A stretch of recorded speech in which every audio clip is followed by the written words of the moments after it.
No tervist sõbrad, olen Kristo ja räägin oma tegevustest taksonduses. Sõbrad, uus aasta on läbi, kõik see magus aeg sai otsa, aga nagu ikka tahaks ju mingit raha teenida. Täna on meil reede, kell on saanud 12 ja mina asun nüüd teele vaatama, mis seal linna peal toimub. Olen piilunud juba äppi ja seal on midagi põnevat ka. Vaatame, kas meil õnnestub ka mingit suuremat raha sellest teenida, eks seda nüüd näitab see õhtu. Nii et sõbrad, ühinege minuga ja me alustame.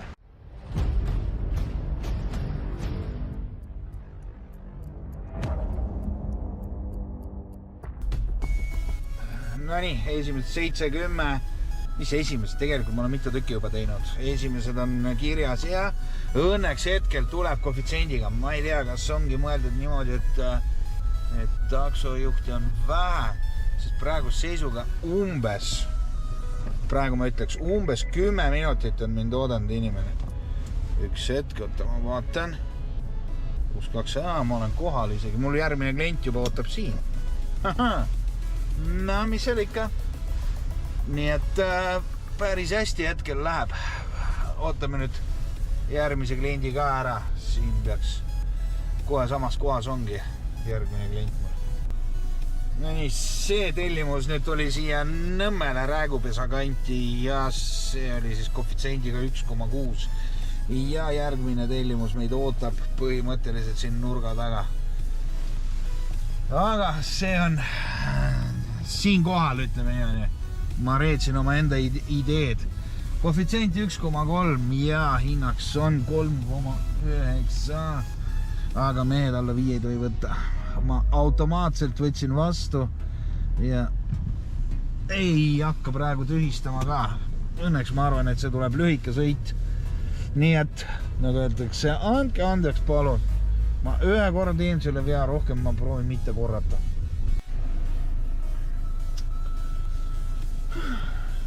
Ja pisarad tulevad silma. Pisar tuleb silma. Ise räägin sellest, et ei tohi selliseid tellimusi või alla 5 euro üldse ei tohiks vastu võtta ja siis ise teen selle sama vea. Aga noh, läbi vigade me õpime, nii et ei ole kõige hullem. Ootame järgmist tellimust. Ja tegelikult vaadake, mis Mustamäel toimub. Ja, ütleme niimoodi, et võib-olla mitte kõige ägedam, aga sellegi poolest päris, ütleme niimoodi, jaanuari kohta suht norm või isegi ütleme hea, et mingitki koefitsienti on.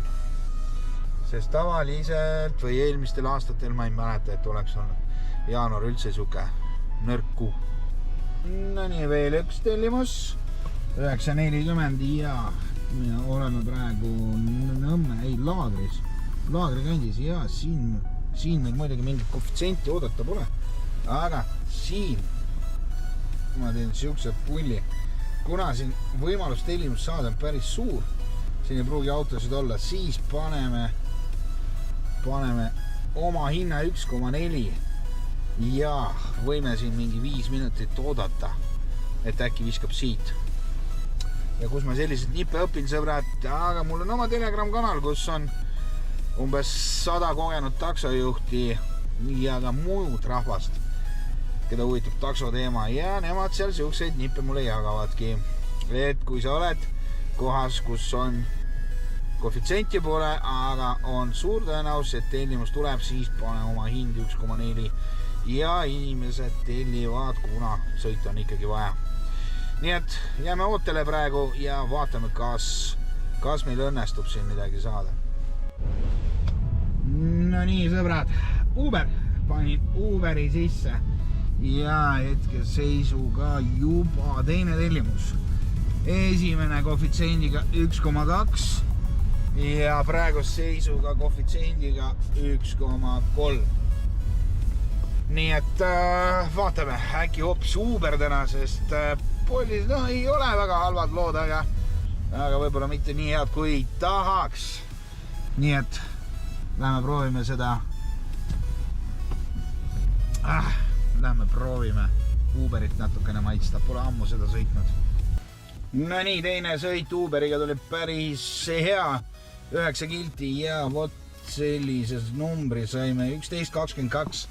See 11.22 on juba minu oma. Sellega, kas ma maksan sest makse või mitte. See on juba minu enda asi, eks ole. Kesklinnas koefitsient 1,9. Kui tuhi pärast, nagu nii peame tagasi minema. Võtame vastu, vaatame, mis saab. Ma ei usu, et ära oodatakse, aga kes teab. Aga jah, see on juba minu raha ja see ei ole üldse halb seis. Nii et liigume järgmise kliendi juurde muidugi. No, nagu ma ütlesin, tühistati ära. Aga neid võib vastu võtta. Näete, klient tühistas. Selliseid tellimusi võib vastu võtta, sest on lootus saada ka tühistmistasu. Nii et sõbrad, liigume kesklinna poole tagasi ja vaatame, mis sealt veel õnnestub äkki Uberiga välja tõmmata.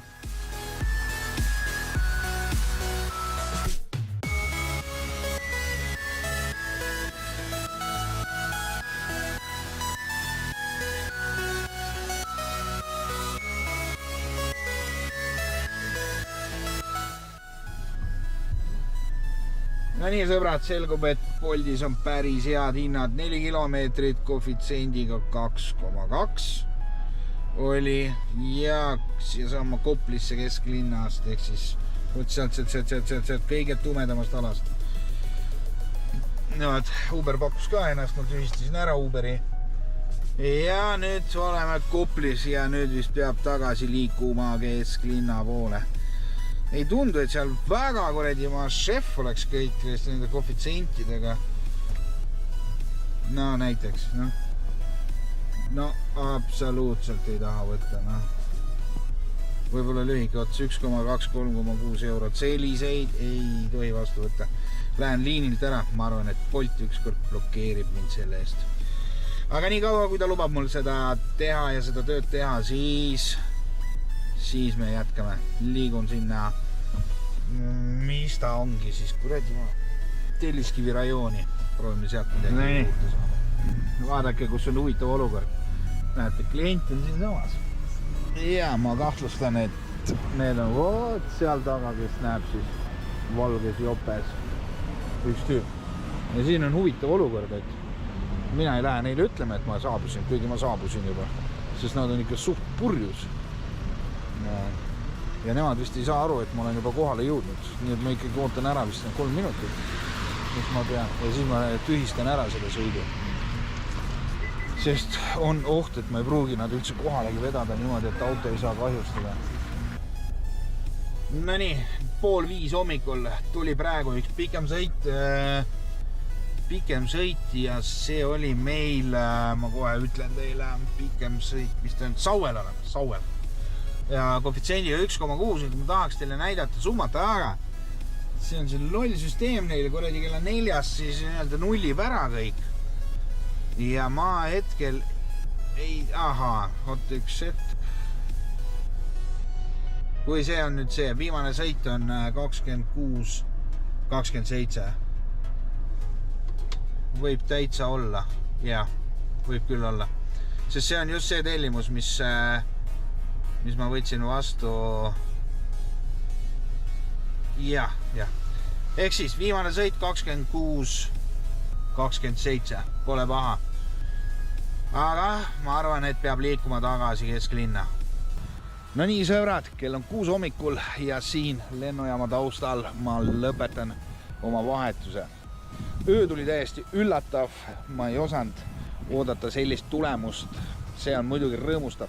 Ma ei tea, kas asi on selles, et on venelaste vana-aasta õhtu või kuidas iganes seda nimetatakse, või mingil põhjusel on jäänud juhte vähem või just sel nädalavahetusel on rohkem rahvast. Raske hetkel ennustada, eks järgmiste nädalavahetustega ja ka päevadega selgub, milles see asi on. Järgmise kohtumiseni.